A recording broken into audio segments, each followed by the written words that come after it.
அகர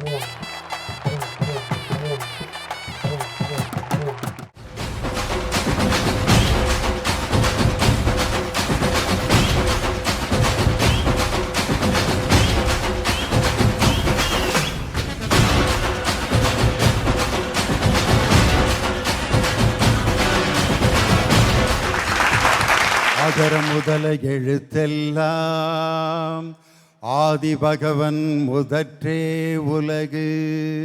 ஒவ்வொரு தலைப்புக்கும் ஒரு திருக்குறளை பாட வேண்டும் என்று எனக்கு அந்த உற்சாகத்தை ஏற்படுத்தியதே இந்த கல்லூரியினுடைய வளாகம்தான். பேச்சு என்பது ஒரு சாதாரண கருத்து வெளியில் பரவிருச்சுன்னா எல்லாம் பேசிக்குவாங்க.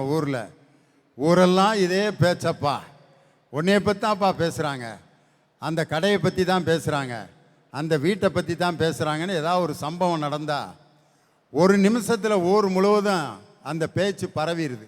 தங்கம் அக்மார்க் நல்லெண்ணெய் வழங்கும் பேச்சு திருவிழா. ஒரு மனிதனை மனிதனாக மாற்றுவது எது என்று சொன்னால் பலவிதமான ஆட்சி முறைகள். இன்னைக்கு நாடு முழுவதும் பல ஆண்டுகளாக பல ஆட்சி முறைகளை பார்த்துருக்கிறோம். மன்னர் ஆட்சி, சர்வாதிகார ஆட்சி. இன்னைக்கு பல நாடுகளிலே எல்லோராலும் பின்பற்றுகின்ற மக்களாட்சி. இந்த மக்களாட்சி என்ற இந்த டெமோக்ரஸி என்று சொல்லப்படுகின்ற இந்த ஜனநாயகம் எங்கிருந்து உருவாயிருக்கும்? யார் இதை தோற்றுவித்திருப்பா? எந்த நாட்டில் இந்த மக்களாட்சி தத்துவத்தை கண்டுபிடித்திருப்பார்கள் அப்படின்னு வரலாற்று ஆசிரியர்கள் இன்னும் ஆய்வு செய்து கடைசியாக அவர்கள் கண்டுபிடித்த இடம், உலகத்திற்கே மக்களாட்சி தத்துவத்தை கண்டுபிடித்து அறிமுகப்படுத்தியதே தமிழன் என்ற ஒரு இனத்தைச் சேர்ந்தவன் தான். தமிழர்கள் தான் மக்களாட்சி தத்துவத்தை உலகத்திற்கு அறிமுகப்படுத்தியவர்கள் என்பதற்கு எடுத்துக்காட்டாக ஓரிடம் இன்று வரை சாட்சியாக திகழ்ந்து கொண்டிருக்கிறது. அந்த இடத்தை பற்றிய காணொளி காட்சி உங்கள் முன்னால்.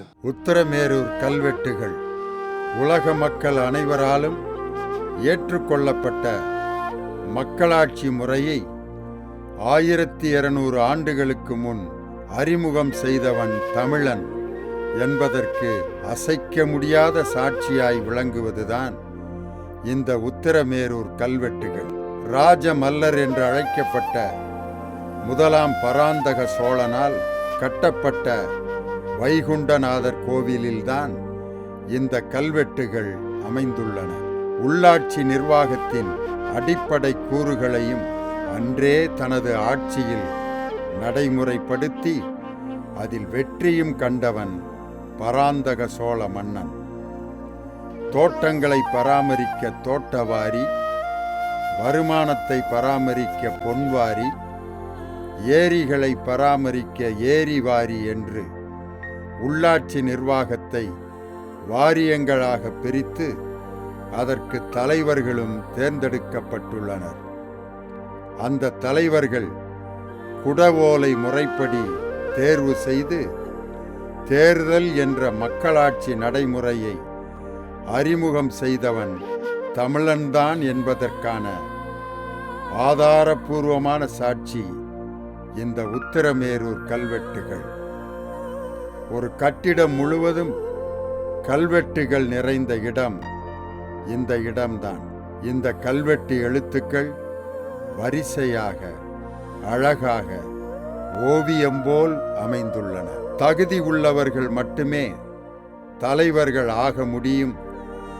அந்த தலைவர்களுக்கான தகுதிகளும் வரையறுக்கப்பட்டுள்ளன இந்த கல்வெட்டுகளில். அவர்களின் பெயர்கள் குடத்தில் இடப்பட்டு மக்களால் தேர்வு செய்யப்படுவர். மக்களாட்சியின் மாண்புகளை உலகிற்கு கற்றுக் கொடுத்த இந்த உத்தரமேரூர் இன்று பராமரிப்பில்லாமல் கிடக்கிறது. இந்திய அரசின் தொல்லியல் துறை இதை நன்றாக கவனித்து பாதுகாத்து பராமரித்து உலக மக்களுக்கு பெருமையை பறைசாற்ற வேண்டும் என்று தமிழக மக்கள் அனைவரின் சார்பாக வேண்டுகோள் விடுக்கிறேன். வாழ்க தமிழ் மொழி, வாழ்க தமிழர் நாகரீகம், வாழ்க தமிழர் பண்பாடு. மக்களால் பாராட்டப்படுகின்ற ஒரு திரைப்பட நடிகராக என்னுடைய ஆருயிர் சகோதரர் இந்த நிகழ்ச்சிக்கு சிறப்பு விருந்தினராக வருகை தந்திருக்கிறார். அவர்தான் என்னுடைய இனிய சகோதரர் போஸ் வெங்கட் அவர்கள். அவரை மனமாற வரவேற்கின்றேன். ஒரு மனிதனின் வெற்றியை பெரிதும் தீர்மானிப்பது அதிர்ஷ்டமா திறமையா?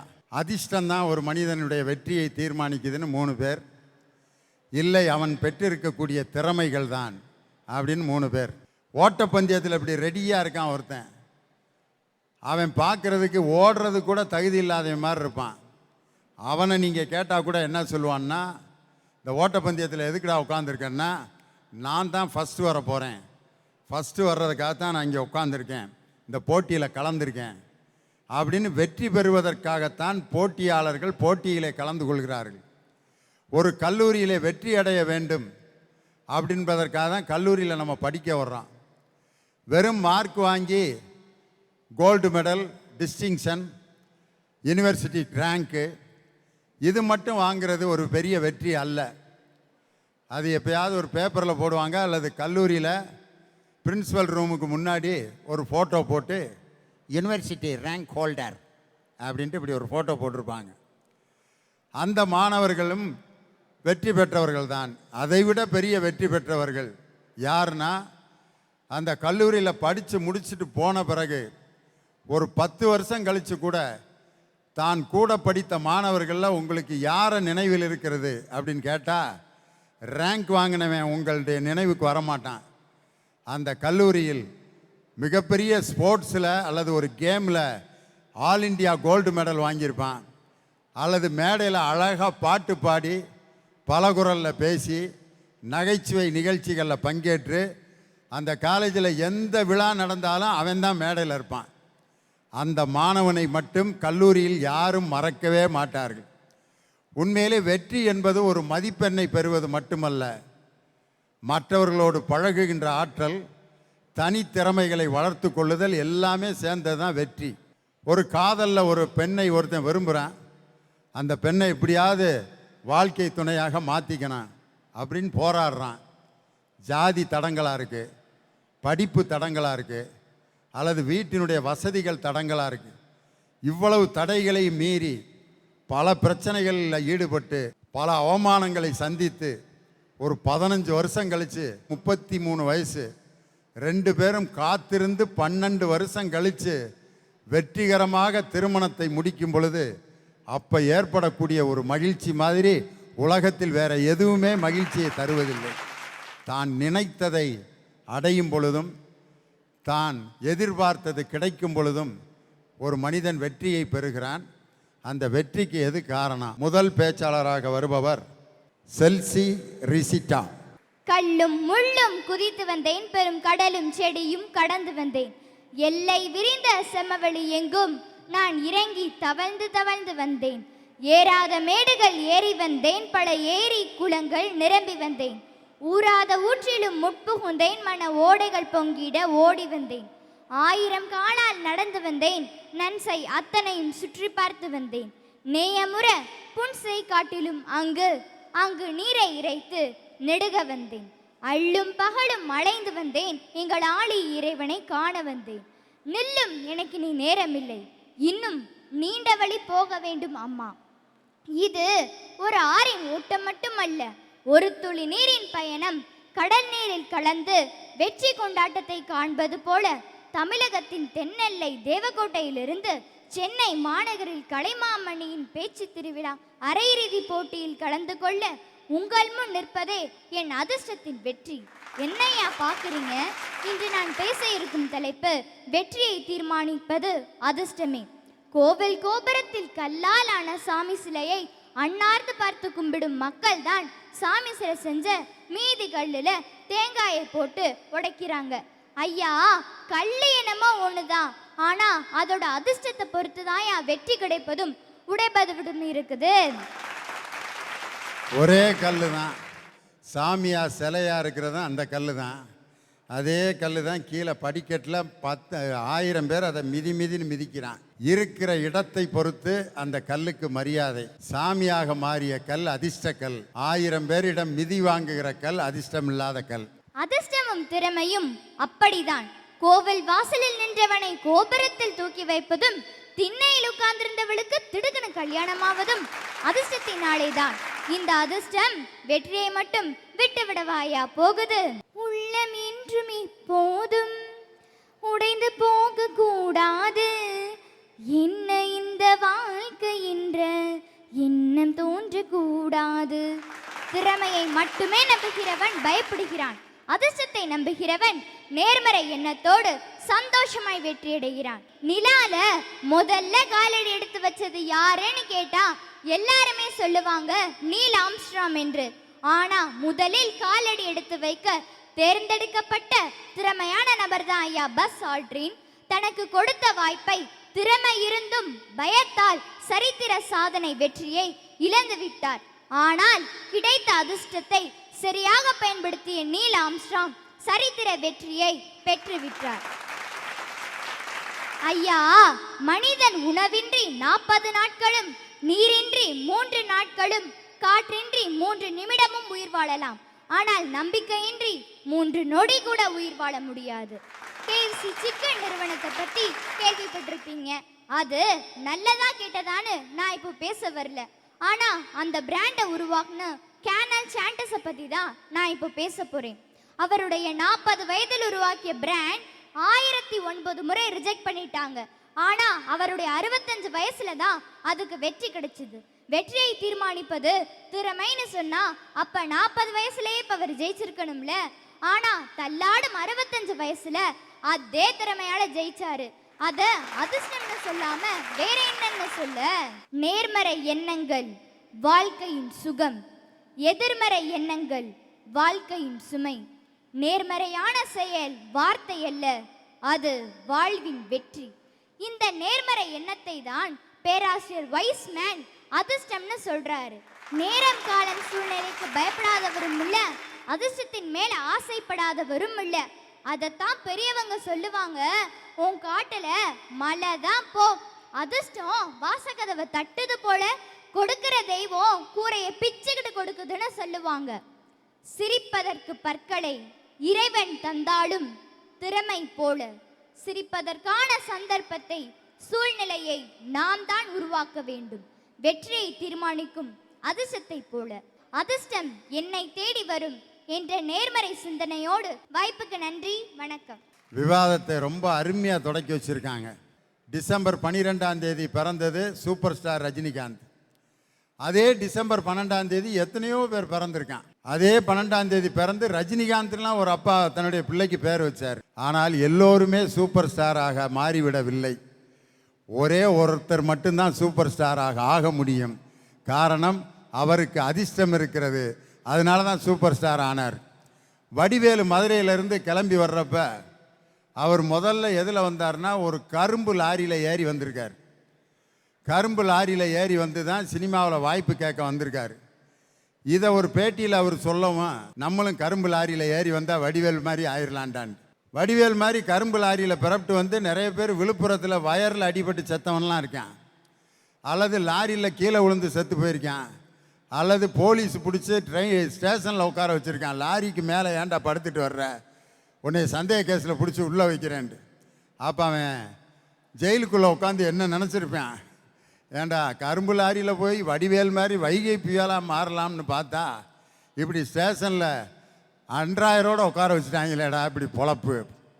அதனால் ஒரு மனிதன் கரும்பு லாரியில் வர்றதை வச்சு அவனுடைய வெற்றி தீர்மானிக்கப்படுவதில்லை. ஒருவர் வெற்றி அடைகிறார் என்றால் அவருக்கென்று ஒரு லக், அதிர்ஷ்டம் அப்படின்னு ஒன்று வேணும். அது இருந்தால்தான் ஒரு மனிதன் வாழ்க்கையில் வெற்றி அடைய முடியும் அப்படின்னு முதலாவதாக விவாதத்தை ரொம்ப அருமையாக தொடக்கி வச்சுருக்காங்க. அவரை தொடர்ந்து பேசுவதற்கு வருணா தேவி.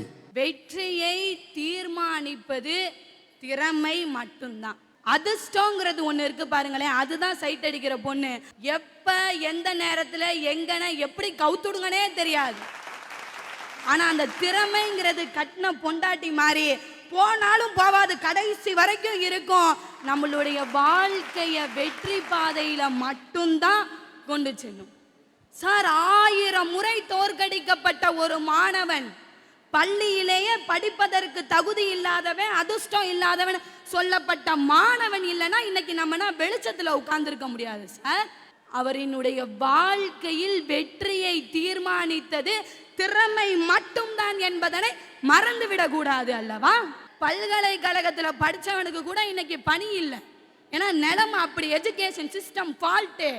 ஆனாலும் நம்ம தமிழ்நாட்டில் பிறந்த ஒரு மாணவன் இன்னைக்கு கூகுள் நிறுவனத்தினுடைய சிஇஓவா இருக்கிறாருன்னா சுந்தர் பிச்சை, அதுக்கு காரணம் அவரு ஒரு அதிர்ஷ்டசாலி கிடையாதுங்க.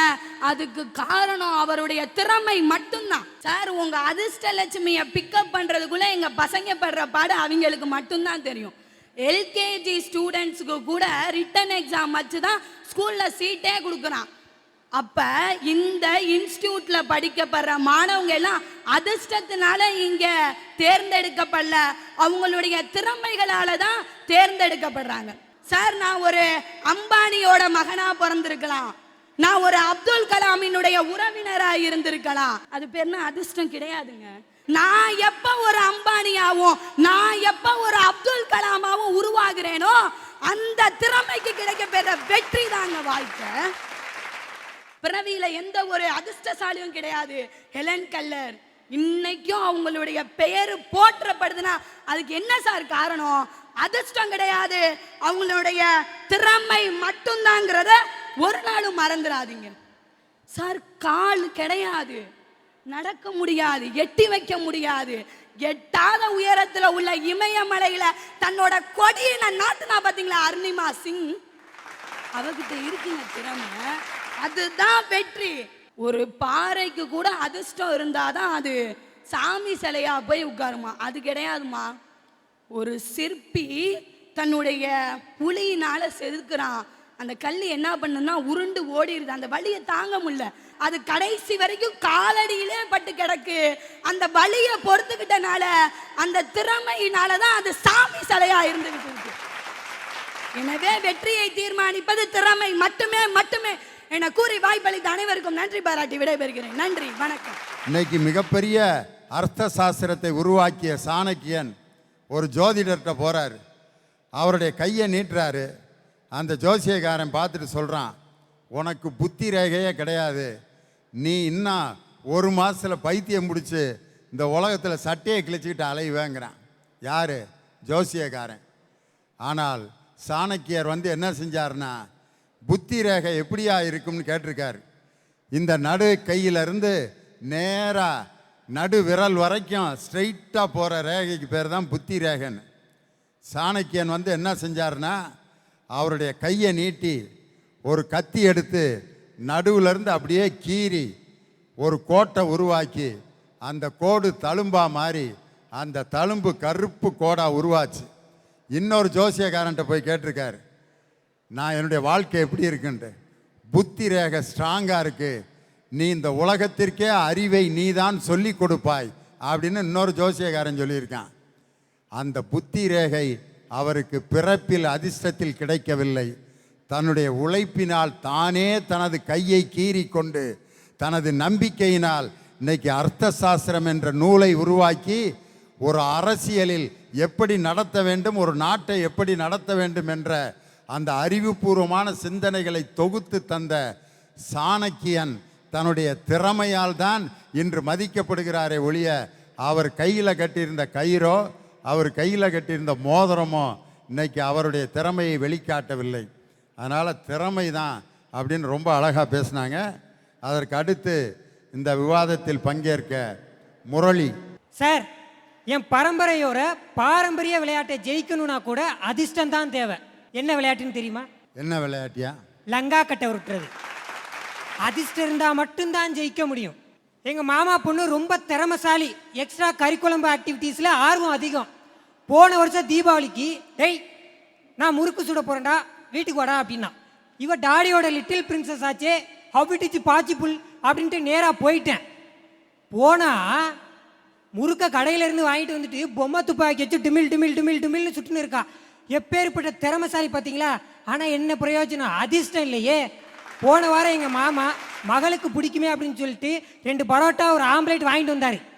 இந்த பலாப்பழக்காரி பழைய சொத்தை தின்னுபிட்டு 10 மணிக்கெல்லாம் படுத்துட்டா அதிசயமா. அதிர்ஷ்டத்தை பார்த்தீங்களா? ராத்திரியில் கதவு தட்டக்கூடாதுன்னு என் மொபைலை தட்டியிருக்கு. எங்கள் மாமா கால் பண்ணார், டேய் பரோட்டா வாங்கி வச்சிருக்கேன்டா வந்து வாங்கிட்டு போடா அப்படின்னாரு. வாங்கலான்னு போகிறேன், அடி பிடிச்ச அண்டாவை அடியில் சொன்னா மாதிரி ஒரு சவுண்டு. என்ன மாமா ஒரே சவுண்டாக இருக்குன்ற, உன்னை கட்டிக்க போகிற உள்ள கொரட்டை விட்டுட்டு இருக்கா மாப்பிள்ள அப்படின்னா. எப்பேற்பட்ட மியூசிக்கல் குடும்பம் பார்த்தீங்களா. என் மாமா வாங்கிட்டு வந்தது என்னதான் ராயல் கடை பரோட்டாவா இருந்தாலும் முரளிக்குத்தான் கிடைக்கணும்னு இருந்துச்சுன்னா அதிர்ஷ்டம் முரளிக்கு தான் கிடைக்கும். என்னோட பெரிய அதிர்ஷ்டமே என்ன தெரியுமா, நான் மோஸ்ட் ஹேண்ட்ஸமாக பிறந்ததுதான்னு சொல்லிட்டு என் ஃப்ரெண்ட் சர்க்கிளில் பேசிக்கிறாங்க. இது என்ன, என் தாய் தந்தையர் வாரத்துக்கு 4 நாள் டெம்பிள், அதாவது கோவிலுக்கு போவாங்கன்னா பார்த்துக்கங்களே. இந்த மாதிரி அதிர்ஷ்டக்கார பிள்ளை தான் எனக்கு 7 49 ஜென்மத்துக்கும் வேணும் அப்படின்னு வேண்டிக்கிறாங்க. திறமை தான் எல்லாத்தையுமே ஜெயிக்க வைக்கும் அப்படின்னா, என்னோட திறமைக்கு நேரம் நான் சிஎம் ஆயிருக்கணும், உங்களோட திறமைக்கு நேரம் நீங்கள் பிஎம் ஆயிருக்கணும். திறமை சொல்லலாம், திறமை இருந்துச்சுன்னா ஒரு நாள் இல்லை ஒரு நாள் ஜெயிக்கலாம் அப்படின்னு. எப்போ இந்த கடைசியாக 4 பேர் கண்ணமாப்பட்டிக்கு தூக்கிட்டு போவாங்களே அப்போவா. திறமையில தான் எல்லாமே கிடைக்கும் அப்படின்னு இருந்தா எக்ஸாம் காலில் வந்துட்டு காமிச்சவனோட பார்த்தழுதவன் பாஸ் ஆகி அதிக மார்க் வாங்க மாட்டான். அதிர்ஷ்டம் இருந்துச்சுன்னா குமுதா கிடையாது, குருவம்மா கூட ஹாப்பி. என்னாச்சு, திறமையை ஜெயிக்கணும் அப்படின்னா ராத்திரி பகலாக கஷ்டப்படணும், போராடணும், போட்டி போடணும். பட் எங்கள் அதிர்ஷ்டம் அப்படி கிடையாது. நட்ட நடு வீட்டுக்குள்ளே கால் மேலே கால் போட்டு விட்டத்தை பார்த்து படுத்திருந்தா அட்ரஸ் தேடி கரெக்டாக வந்து கதவை தட்டும். அப்போ அதிர்ஷ்டம் தான் ஜெயிக்குதுன்னு சொல்கிறேன். அழகான பொண்ணை லவ் பண்ணி கல்யாணம் பண்ணால் அவன் திறமைசாலி, புத்திசாலி. கூடவே ஒரு அழகான கொழுந்தியா வந்தா அவன் தான் அதிர்ஷ்டசாலி. இங்கே நிறைய பேர் அதிர்ஷ்டசாலியாக தான் வாழ்க்கெல்லாம். யாராவது இனிமேல் பொண்ணு கொடுப்பானா ஐயா? உனக்கு பொண்ணு கொடுக்குற மாமனார் இந்த வசனத்தை கேட்டாருன்னா எவ்வளோ யோசிப்பார். ஓஎம்ஆர் ரோடு இது. ஓஎம்ஆர் ரோட்டில் நீங்கள் இப்போ வந்துட்டு கணவன் மனைவி 2 பேர் பொண்டாட்டியை கூட்டிகிட்டு நைட்டு ஒரு 10-11 மணிக்கு ஓஎம்ஆர் ரோட்டில் நிற்கிறீங்க. ஒரு அழகான பொண்ணு வர்றா. உங்கள் மைண்டில் என்ன பாட்டு பாடணும்னு தோணும். நட்ட நடுராத்திரியிலே ஊரிசனம் தூங்கையிலே லக்கா மாட்டிக்கிச்சு கிக்கான ஃபிகரு, ஓயமாறு ரோட்டு மேலே தொக்கான ஃபிகரு. ஏன்னா ஒய்ஃபு கூடத்தில் இருக்கும்போது இவ வேற இந்த நேரத்தில் இப்படி பண்ணுறாளே அப்படின்னு தான் தோணும். இப்போ எனக்கு வந்துட்டு 80s கிட்ஸ் ஃப்ரெண்டு ஒருத்தன் இருக்கான். அவன் சொன்னான், மச்சான் என் ஆள் வந்துட்டு 10,000 ரூபாய்க்கு ஹேண்ட்பேக் வாங்கிட்டு வர சொன்னான். நான் 9,999 ரூபாய்க்கு வாங்கி கொடுத்து 1 ரூபாயை சேவ் பண்ணிவிட்டேன். என் திறமையை பார்த்தியா அப்படின்னா. உங்களோட இப்போ உள்ள இளைஞர்களோட திறமையெல்லாம் அப்படி தான் இருக்குது. ஆனால் சும்மா சொல்லக்கூடாது, 90s கிட்ஸுனாலே அதிர்ஷ்டசாலிங்க தான். ஏன்னா எவனும் கமிட்டட் ஆகிருக்க மாட்டான். கமிட் ஆனால் பர்ஸு கரைஞ்சிரும்னு தெரியும். புரோட்டாசி மாதம் கூட பார்க்க மாட்டாங்க. புரோட்டாசால்னா வித் ஆம்லேட் கூட வேணும்னு கேட்பாங்கன்னு அவங்களுக்கு நல்லாவே தெரியும். அதிர்ஷ்டம் இருக்க போய் தான் வாழ்க்கையில் சிறப்பாகவும் சிரிப்பாகவும் செழிப்பாகவும் இருக்க முடியும்னு சொல்லிட்டு எனக்கு பேச வாய்ப்பளித்த அத்தனை நெஞ்சங்களுக்கும் மற்றும் குறிப்பாக என் வருங்கால கொழுந்தியாக்களுக்கும் நன்றி கூறி விடைபெறுகிறேன். நன்றி, வணக்கம். வாழ்க்கையில் எத்தனையோ பேச்சாளர்களை நான் பார்த்துருக்கேன். கொழுந்தியாளர்களுக்கு நன்றி சொன்ன ஒரே பேச்சாளன் நீ தான் ஐயா. இது வரைக்கும் ரசிக பெருமக்களுக்கு, தம்பிகளுக்கு, தங்கைகளுக்கு, எங்களுடைய அன்பான பெரியோர்களுக்கு, தாய்மார்களுக்கு நன்றி சொல்லுகிறோம் தான் சொல்லுவாங்க. நீ ஏதோ கொழுந்தியானால் ரொம்ப பாதிக்கப்பட போகிற போல இருக்கு வாழ்க்கையில். அதனால தான் இப்போயே எச்சரிக்கையாக அதை பற்றியே பேசிகிட்டு இருக்கேன். ஒரு அழகான பொண்ணு இருந்துச்சுன்னா அதை பல பேர் வந்து லவ் பண்ணணும்னு முயற்சி பண்ணுவான். அவன் ஆள் ரொம்ப அழகாக இருப்பான். அவன் என்னென்னமோ சாகசம்லாம் பண்ணி பார்ப்பான். அந்த பொண்ணு முன்னாடி பைக்கை ஓட்டி பார்ப்பேன், ஃப்ரண்ட் வீல் அப்படியே தூக்குவாங்க, அப்படின்னு ஓட்டி காட்டுவான். மேடையில் பாடுவாங்க. அங்கே போய் குரூப்பாக நின்று அப்படியே நின்று ஒரு மாதிரி தலையை ஒரு மாதிரி தேய்ப்பான். புது புது ட்ரெஸ்ஸெல்லாம் போட்டு வருவான், டிஷர்ட் போட்டு வருவான். அந்த பிள்ளை போகிற பக்கமாக பார்த்து போவானுங்க. எல்லாம் செஞ்சு பார்ப்பான். கடைசிக்கு அந்த பொண்ணு ஒரு சப்ப பயலை லவ் பண்ணியிருக்கான். அவனை உயிருக்கு உயிராக லவ் பண்ணுறேன்னு அந்த பிள்ளை சொல்லும். அப்போ அந்த பயலுக்கு எப்படி இருக்கும் பாரு. ஏன்டா டேய் எப்பட்றா அந்த பிள்ளைய பார்க்குறான். எப்படி பார்ப்பா? அவன்கிட்ட என்ன அழகாக இருக்குன்னு எனக்கு தெரியும். உன் வேலையை பார்த்துட்டு போ. என் மனசுக்கு அவனை பிடிச்சிருக்குன்ட்டு உலகமே ஒருவனை அசிங்கம் என்று சொன்னாலும் ஒருத்தி அவனை நேசிக்கிறா பத்தியா? அந்த நேசிக்கக்கூடிய அந்த தருணம் தான் ஒரு மனிதனுக்கு கிடைக்கக்கூடிய அதிர்ஷ்டம். ரொம்ப ரொம்ப அவசியம் அப்படின்னு தம்பி பேசியிருக்காரு. தனது கருத்துக்களை வழங்க பெருவை சந்தோஷ். ஐயா, தலைப்பு வெற்றியை தீர்மானிப்பது அதிர்ஷ்டமா திறமையா சொன்னிச்சு பாப்பா. கல் அதிர்ஷ்டம் இருந்தாதான் சிலையாகுது, அதிர்ஷ்டம் இல்லைன்னா அது வந்து படிக்கல்லாம் மாறுது. அப்படிப்பட்ட கல்லையே ஓட்டையை போட்டு ஆட்டையை போட்டு பல கோடிக்கு வித்துக்கிட்டு இருக்காங்க. ஒரு சாமியே அதிர்ஷ்டம் காப்பாத்தலைன்னா மனுஷன் அதிர்ஷ்டம் எப்படிங்க நீங்க காப்பாத்துன்னு சொல்ல வந்தீங்க? உலகத்தையே பாதுகாக்க வேண்டிய சாமிக இன்னைக்கு அவங்கள பாதுகாக்க முடியல, சாமியை சாக்கில் போட்டு எடுத்துகிட்டு போகிறேன். அந்த சாமி சாக்கில் போகிறப்ப நினச்சிக்கிட்டு போகுது, உலகத்தையே நான் பாதுகாக்கிறேன், என்னை இப்படி கடத்திட்டு போகிறாங்களேன்ட்டு. சிலைகளாக இருக்கிற சாமிகளுக்கு கூட அதிர்ஷ்டம் இல்லாமல் கடத்தப்படுகின்றன. 12 என்றாலே சூப்பர் ஸ்டார் ஞாபகம் வராது என்றால் அது ஒரு அதிர்ஷ்டம் தான். அதுக்கு நான் ஒரே ஒரு டிஃப்ரெண்ட் மட்டும் உங்களுக்கு சொல்லிடுறேன். சூப்பர் ஸ்டாருக்கும் பவர் ஸ்டாருக்கும் என்ன வித்தியாசம் தெரியுமா? 1 ரூபாயை 1 கோடியா ஆக்குனதுனால அவர் சூப்பர் ஸ்டார், 1 கோடியை 1 ரூபாயா ஆக்குனதுனால அவர் பவர் ஸ்டார். நான் என்ன சொல்றேன் முரளி, அதிர்ஷ்டத்தில் வேணா காதலி கிடைக்கும், திறமை இருந்தால் தான் கல்யாணமே நடக்கும், புரிஞ்சு நடந்துக்கும். இன்னைக்கு எக்ஸாம் ஹால்குள்ளே போன உடனே ஒன்றுமே தெரியலை, ஆனால் 3 மணி நேரம் இருக்கணும். 3 மணி நேரம் உட்காந்து எதையாவது எழுதுனோம்னா பாஸ் ஆகிடுவோங்கிற ஒரு நம்பிக்கையில் 3 மணி நேரம் ஒன்றுமே தெரியலைன்னாலும் எல்லா பக்கத்தையுமே எழுதி வச்சுட்டு வந்து ரிசல்ட் வரப்ப ரிசல்ட்டை பார்ப்பான், பாஸ் ஆயிட்டானா அது அதிர்ஷ்டம். அதே எக்ஸாம் ஹாலில் மச்சான் நீ முன்னாடி போறியா இல்லை நான் முன்னாடி போகிறேன், நான் ஒவ்வொரு செமஸ்டருக்கும் 3 மணி நேரத்தில் ஒரே மணி நேரத்துக்கு எக்ஸாம் ஹாலை விட்டு முன்னாடி வந்து கடைசி செமஸ்டரில் உட்காந்து ஐயோ மச்சான் இத்தனை பேப்பர் சேர்ந்து போயிட்டுடான்னு சொல்லி ஒரே அட்டமட்டில் அத்தனை பேப்பரையும் தூக்குறான் பாருங்க, அது திறமை. நீங்கள் வெற்றின்னு என்பது கோடி கோடியாக பணம் வச்சிருக்கிறது இல்லைங்க, மனசுக்கு பிடிச்ச காரியத்தை ஒவ்வொன்றையும் முழுசா செய்யும் போதே அது ஒரு வெற்றிங்கிறத நீங்கள் மறந்துடாதீங்க. இந்தியாவில் உயர்ந்தது இமயம் மட்டுமல்ல, இந்தியனின் இசையும் தான் என்று 2 ஆஸ்கார் விருதுகளை வாங்கிய பொழுதிலும் எல்லா புகழும் இறைவனுக்கே என்று சொன்னாரே ஏஆர் ரகுமான், அவருடைய வெற்றியை தீர்மானித்தது அதிர்ஷ்டமா திறமையான நீங்களே முடிவு பண்ணீங்க. தமிழகத்தில் வடகிழக்கு பருவமழை மட்டுமே பேசப்பட்ட காலகட்டத்தில் தென்மேற்கு பருவக்காற்று என்ற ஒரு படத்தை எடுத்து தேசிய விருது பெற்ற சீனு ராமசாமி அவர்களின் வெற்றியை தீர்மானித்தது அதிர்ஷ்டமா திறமையான நீங்களே முடிவு பண்ணீங்க. ஓராண்டு ஆட்சி காலத்தில் 9 வீடுகள் வாங்கியவர்களுக்கு மத்தியில் 9 ஆண்டு கால ஆட்சியில் ஒரு வீடு கூட வாங்காமல் வாழ்ந்த இன்று வரை தலைவர் காமராசர் என்ற பெயர் மக்கள் மனதில் நிற்கிறது என்று சொன்னால் அவருடைய அதிர்ஷ்டமா திறமையா நீங்களே முடிவு செஞ்சீங்க.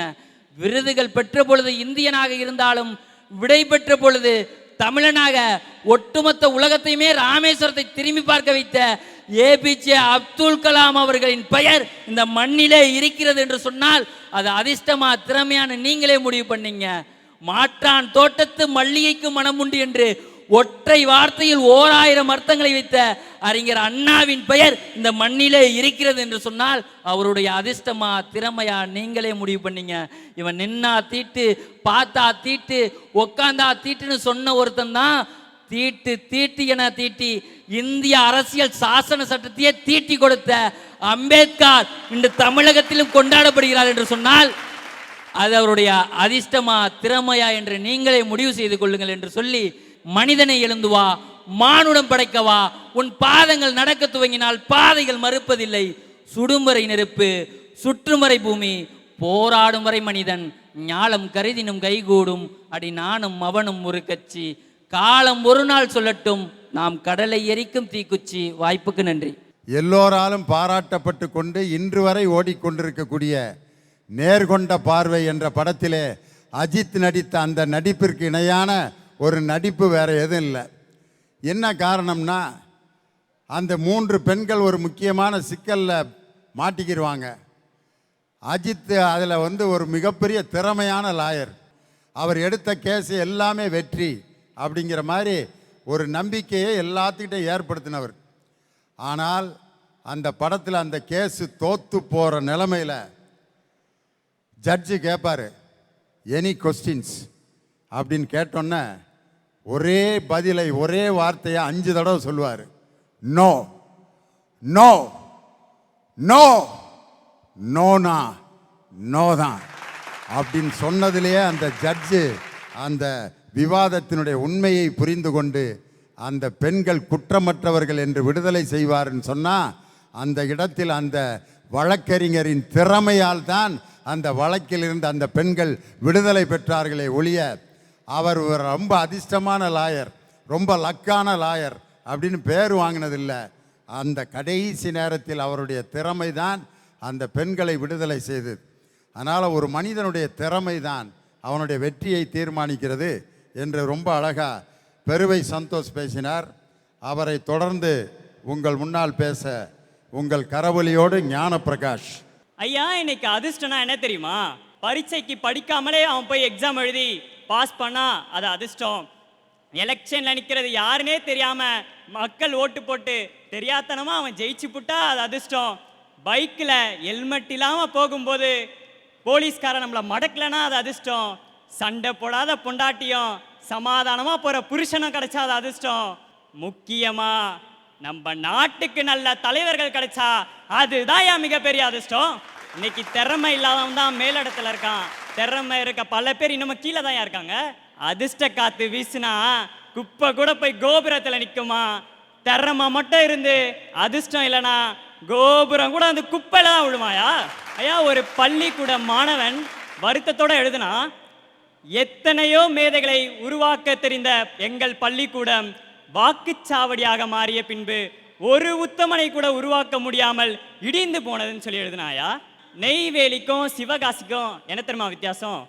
நெய்வேலியில கரியை காசாக்குவான், சிவகாசியில காசை கரியாக்குவான். காதலனுக்கும் கணவனுக்கும் என்ன தெரியுமா வித்தியாசம்? எப்படா இவ வாயை திறந்து பேசுவான்னு நினைச்சா அவன் காதலன், எப்படா இவ வாயை மூடுவான்னு நினைச்சா அவன் கணவன். அதே மாதிரி கொஞ்சமா படிக்கிறதுக்கும் நிறைய படிக்கிறதுக்கும் என்ன தெரியுமா வித்தியாசம்? கொஞ்சமா படிச்சா சொந்த கிராமத்தை விட்டு வெளியே அனுப்பிச்சிருவாங்க, நிறைய படிச்சா சொந்த நாட்டை விட்டு வெளியே அனுப்பிச்சிருவாங்கயா. அதே மாதிரி தான் திறமைக்கும் அதிர்ஷ்டத்துக்கும் என்ன தெரியுமா வித்தியாசம்? திறமை இருந்தா நல்ல மனுஷனா இருக்கலாம், ஆனா அதிர்ஷ்டம் இருந்தா நாளைக்கே இந்த நாட்டோட தலைவனாவே மாறிடலாம்யா. படிச்ச திறமையான பல இளைஞர்கள் 80,000 ரூபாய் சம்பளத்துக்கு ஷிஃப்ட் போட்டு வேலை செய்யறாங்க. ஆனா கல்யாணம்னு ஒன்று ஆனதுக்கு அப்புறம் 6 மாசத்துல டைவர்ஸ்ன்னு சொல்லிட்டு கோர்ட்டு வாசல போய் நிக்கிறாங்கயா. எங்க வீட்டாண்ட ஒரு அண்ணா எனக்கு தெரிஞ்சு 10 வருஷமா கார்பரேஷன்ல குப்பாடுற வேலையை தான் பார்த்துட்டு இருக்காரு. அவருக்கு சம்பளம் 10,000 ரூபாய் தான். அவங்களோட மனைவியும் அதே தொழில தான் செஞ்சிட்டு இருக்காங்க. அவங்களுக்கு 3 பசங்க. ஆனா இன்னைக்கும் அவங்க அதே தெருவோரத்துல வீட்டை கட்டி சந்தோஷமா வாழ்ந்துட்டு இருக்காங்க. திறமை மட்டும் இருந்தா வாழ்க்கைய வாழ்ந்துட முடியாது, திறமையோட கூட அதிர்ஷ்டமா இருந்தாதான் என் வாழ்க்கையை வாழ முடியும். இன்னைக்கு ஒரு மிகப்பெரிய ஒரு கார் கம்பெனி ஒரு காரை தயாரிச்சு அந்த காரை அந்த கட்டிடத்துல இருந்து வெளியே கொண்டுட்டு வர பாக்குறான். ஆனா அந்த கட்டிடத்துல இருந்து வெளியே கொண்டுட்டு வர முடியல. என்னன்னா அந்த காருக்கும் அந்த காரோட கட்டிடத்துக்கும் 1 இன்ச் தான் வித்தியாசம். எவ்வளவோ அறிவாளிகளாம் வந்து முயற்சி செய்கிறாங்க, ஆனால் அந்த காரை வெளியே கொண்டுட்டு வர முடியல. இதை வெளியில இருந்து பார்த்துட்டு இருந்த ஒரு செக்யூரிட்டி உள்ளே வந்து, ஐயா இதுக்கு நான் ஒரு முடிவு சொல்லட்டுமான்னு கேட்குறாங்க. அதுக்கு அங்கே இருந்தவங்க, இவ்வளவு பெரிய அறிவாளிகளாலேயே ஒன்றும் பண்ண முடியல, நீ சொல்லி என்ன ஆக போகுதுன்னு சொல்லி கேட்கும் போது, ஒன்றும் இல்லையா, அந்த காரோட டயரில் இருக்க காற்றை கழட்டி விடுங்க, காரு வெளியே வந்துடும் சொல்லியிருக்காங்க. அப்போ தான் அவங்களுக்கு புரிஞ்சுது, திறமசாலிகள் மட்டும் இருந்தால் எதையும் சாதிக்க முடியாது, திறமையோட செக்யூரிட்டி மாதிரி பல அதிர்ஷ்டசாலிகள் இருந்தால் தான் எதையும் சாதிக்க முடியும்னு புரிஞ்சுக்கிட்டாங்கய்யா. ஏன் நீங்கள் கேட்கலாம், அப்படி அதிர்ஷ்டத்தால் யாரெல்லாம் உயர்ந்திருக்காங்கன்னு சொல்லிட்டு. இன்னைக்கு நாட்டுப்புற கலைஞர்கள் பல பேரோட திறமை நம்ம யாருக்கும் தெரியறது இல்லையா? ஆனால் அவங்க பாடின பாட்டையும் எழுதின பாட்டையும் எடுத்து பல பேர் இன்னைக்கு பாடி லட்சக்கணக்கில் வீடு வாங்கி சந்தோஷமா வாழ்றாங்கன்னா அதிர்ஷ்ட காத்து வீசிச்சா இல்லையா? பல்லாயிரக்கணக்கான கிலோமீட்டரை தாண்டி போக தெரிஞ்ச சந்திராயன் ஏவுகணைக்கு கூட அந்த 2 கிலோமீட்டர் தொட முடியாம தோல்வி அடைஞ்சது, அதுக்கு கூட அதிர்ஷ்டம் இல்லாம தானே போச்சு. ஆக அதிர்ஷ்டம் இருந்தா மட்டும்தான் வெற்றி பெற முடியும். திறமைசாலிகள் மதிக்கப்படுவதில்லை, மிதிக்கப்படுகிறார்கள். வெற்றியை தீர்மானிப்பது அதிர்ஷ்டமே என்று கூறி நல்ல வாய்ப்பிற்கு நன்றி கூறி விடைபெறுகிறேன். நன்றி, வணக்கம். ஆஹா, இன்னைக்கு யாராவது ஒருத்தர் இன்டர்வியூக்கு போனாலோ அல்லது ஒரு காலேஜில் இடம் கேட்டு போனாலோ சொல்லிட்டு போகிறாரு, இந்த மாதிரி ஒரு இன்டர்வியூக்கு போகிறேன், முக்கியமான இன்டர்வியூ, 50,000 ரூபா சம்பளம், பெரிய கம்பெனி, 40 பேர் வர்றாங்க இன்டர்வியூக்கு, எனக்கு எல்லா குவாலிஃபிகேஷன் இருக்குது, அவன் கேட்குற எக்ஸ்பீரியன்ஸ்லாம் இருக்குது, இன்டர்வியூக்கு போயிட்டு வரட்டா அப்படின்னு 10 பேர்த்திட்ட சொல்கிறான். சொல்லிட்டு போகிறப்ப அவனுக்கு கை கொடுத்து எல்லாரும் என்ன சொல்லுவாங்க? ஒரே ஒரு வார்த்தை சொல்லுவாங்க, பெஸ்ட் ஆஃப் லக் அப்படிம்பாங்க. பெஸ்ட் ஆஃப் லக்குன்னு தான் சொல்கிறானே ஒழிய பெஸ்ட் ஆஃப் டேலண்ட் அப்படின்னு யாரும் சொல்கிறதில்ல. காரணம், 40 பேர்த்தில் உனக்கு சாதகமான சூழ்நிலை அங்கே உருவாகிறதுக்கு அதிர்ஷ்டம் உன்னை அழைக்கட்டும், அதனால தான் பெஸ்ட் ஆஃப் லக்குன்னு கை கொடுக்குறான். அதுக்கு பேர் தான் அதிர்ஷ்டம் அப்படின்னு சொல்லி ரொம்ப அழகாக தம்பி பேசியிருக்காரு. ரம்யா இல்லாமல் உடை உருவாவதில்லை, தீக்குச்சி இல்லாமல் தீபம் ஒளிர்வதில்லை, நூல் இல்லாமல் பூ மாலையாவதில்லை, மை இல்லாமல் எழுதுகோள் எழுதுவதில்லை. அதுபோல் உன் திறமை இல்லாமல் உனக்கு ஒரு வெற்றியும் இல்லை. எனவே திறமை தான் வெற்றியை நிர்ணயிக்கிறது என்று ஆணித்தனமா சொல்ற நடுவர் அவர்களே. அண்ணன் சொன்னாரு, தமிழனா பிறக்கத்துக்கே அதிர்ஷ்டம் பண்ணிருக்கணுமா? தமிழனா பிறக்கத்துக்கு அதிர்ஷ்டம் பண்ணிருக்கிறது பெருசு இல்ல. நீ ஒரு விஷயத்துல திறமையால ஜெயிச்சுட்டு நான் தமிழன்டான்னு சொல்ற பத்தியா, அதுதான் உங்களுக்கு திறமைக்கு கிடைச்ச வெற்றி நான் சொல்லுவேன். வாயாடுற பொண்ணு கிடைக்காம இருந்தா அது அதிர்ஷ்டம். எவ ஒத்தி வாயாடியா மாற்றாலோ அது அதிர்ஷ்டம் கிடையாது. வாயாடுற பொண்ணு கிடைக்காம இருந்தா அது அதிர்ஷ்டம். ஆனா அவ்வளோ பெரிய வாயாடியாவே வச்சு சமாளிக்கிற கணவன்மார்களுக்கும் லவ்வர்ஸ் பாய் ஃப்ரெண்டுக்கு தான் தெரியும் அது திறமையா இல்ல அதிர்ஷ்டமா அப்படின்னு. தாமரை மலரோட உயரம் அதோடைய நீர்மட்டத்தை பொறுத்து இருக்குமா? அது மாதிரி ஒரு மனுஷனோட திறமைக்கு கிடைக்கிற வெற்றி எது தெரியுமா? அவனோட நம்பிக்கை முயற்சியை பொறுத்து தாங்க இருக்கு. நான் கேட்கிறேன் நடுவர் அவர்களே, இப்ப இங்க பேசுனாங்க 3 பேரு. இவங்க 3 பேரும் காலையில ராசி பலன் பார்த்துட்டு நமக்கு வெற்றின்னு சொல்லிட்டாங்க, ஸோ நாம தான் ஜெயிக்க போறோம்னு லக்க நம்பி இங்க உட்காந்து பேசுனாங்களா, இல்ல அவங்களோட நம்பிக்கை திறமை முயற்சியை நம்பி பேசுனாங்களா? அண்ணன் சொன்ன மாதிரி அதிர்ஷ்டத்தை நம்பி விட்டத்தையோ வானத்தையோ பார்த்துட்டு உக்காந்துருந்தா வெறும் கையோட தான் போனோம். கூரையை பிச்சுட்டெல்லாம் எதுவும் கொட்டெல்லாம் செய்யாது. தம்மா துண்டு லக்கு மேல வைக்கிற நம்பிக்கைய உங்க திறமை மேல வச்சா உங்களுக்கு வெற்றி கிடைக்காமலாங்க போகும். அதிர்ஷ்டத்தை நம்பி தூங்கியவன் தன் திறமையே இழந்தான். அப்புறம் எப்படி உங்களுக்கு அதிர்ஷ்டத்தால வெற்றி கிடைக்குதுன்னு சொல்வீங்க? அதிர்ஷ்டத்தால ஜெயிச்சாலும் அதுல ஒரு மன நிம்மதி சந்தோஷம் எதுவுமே இருக்காது. ஆனா திறமையால முயற்சி பண்ணி தோத்தே போனாலும் தோத்தாலும் ஜெயிச்சாலும் மீசையா முறுக்குன்னு கெத்தா போயிட்டே இருக்கோமே. அங்க அதிர்ஷ்டம் எங்களுக்கு தேவையில்ல, திறமைக்கு எங்களுக்கு வெற்றி கிடைச்சா போதும். சிம்பிளா சொல்லணும்னா சந்தானம் ஸ்டைல்ல அதிர்ஷ்டன்றது ஆயா சுட்ட வடை மாதிரி. அந்த வடையை எப்ப காக்கா வந்து கவின்னு போகும்னே தெரியாது. ஆனா திறமைன்றது அந்த ஆயா மாதிரி, அதை எவனாலையும் தூக்க முடியாது. ஒரு இளைஞன் ஒரு தாத்தா பக்கத்து வீட்டுல இருக்காங்க. அந்த இளைஞன் வந்து ஒரு செடி வாங்கி வைக்கிறான். அதே செடியை அந்த தாத்தாவும் வாங்கி நடுறாரு. ஆனா அந்த இளைஞன் என்ன பண்றான்னா அந்த செடியை ஒரு குட்டி தொட்டியில போட்டு வளர்க்குறான். ஆனா அந்த தாத்தா அதை பூமியில நட்டு வளர்க்குறாரு. கொஞ்சம் மாசம் கழிச்சு பார்த்தா அந்த இளைஞன் வளர்த்த செடி வந்து பெரிய மரமாலாம் வளரல, ஓரளவுக்கு ஒரு செடியா வளர்ந்துருக்கு. ஆனா அந்த தாத்தா வளர்த்த செடி வளர்ந்து பெரிய மரமா கிளையெல்லாம் விரிஞ்சு அந்த மாதிரி இருந்துச்சு. அப்ப அந்த இளைஞன் அந்த தாத்தா கிட்ட கேட்குறான், உங்க செடி எப்படி மரமாயி நிக்குது, என் செடி இன்னும் வளராம ஓரளவுக்கு தான் வளர்ந்து நிக்குதுன்னு கேட்டானா. அதுக்கு அந்த தாத்தா சொன்னாராம், கண்ணா நீ உன் செடிக்கு நல்லா வசதியான தொட்டியை கொடுத்த, அதனால நம்ம போராடவே தேவையில்லைன்னு அது தன்னோட வேற எல்லாம் அந்த தொட்டிக்குள்ளேயே சுருக்கிக்கிட்டு வளர்ந்துச்சு. ஆனா நான் என் செடிக்கு பல தடைகள் இருக்கிற பூமியை கொடுத்தேன், அதனால அது வளரணுன்ற எண்ணத்துல தினம் போராடி இன்னைக்கு மரமா வளர்ந்து நிக்குதுன்னு சொன்னாராம். அந்த மாதிரி தாங்க அதிர்ஷ்டத்தை நம்பி இருக்கிறவன் என்னைக்குமே போராட மாட்டான். திறமைசாலி இருக்கான் தெரியுமா, அவன் தினம் போராடி தனக்கு வர தோல்விகளையும் தனக்கு சாதகமா மாத்தி 1000 முறை விழுந்தாலும் 1001வது முறை எழுந்துதான் நிற்பான். அங்க திறமைக்கு தான் வெற்றியை தவிர அதிர்ஷ்டத்துக்கு வெற்றி கிடையாது. உறக்கத்தில் வருவதல்ல கனவு, உங்களை உறங்க விடாமல் செய்வதே கனவு. ஆகையால் கனவு காணுங்கள், அந்த கனவு மெய்ப்பட அயராது பாடுபடுங்கள் என்று நன்றி பாராட்டி விடை பெறுகிறேன். இசைஞானி இளையராஜா முதல்ல இசையமைக்கிறார் அன்னைக்கிளி படத்துக்கு. அவர் ஃபஸ்ட்டு இசையமைச்ச பாட்டு மச்சானை பார்த்தீங்களா?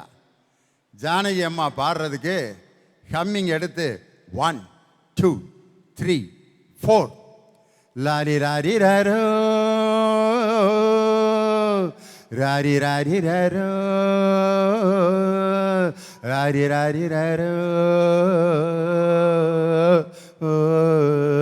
ஏ மச்சான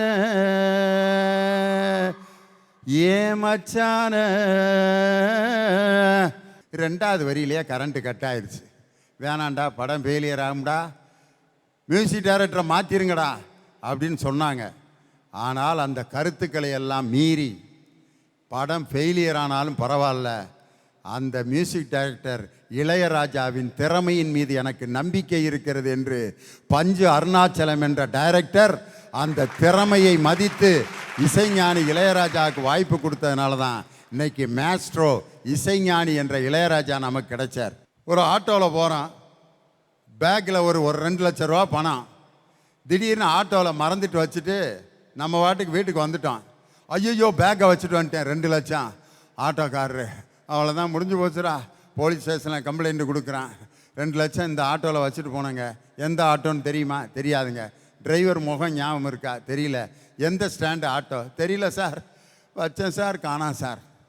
வீட்டுக்கு வந்த பிற்பாடு வீட்டில் ஒரே குழப்பம், சண்டை.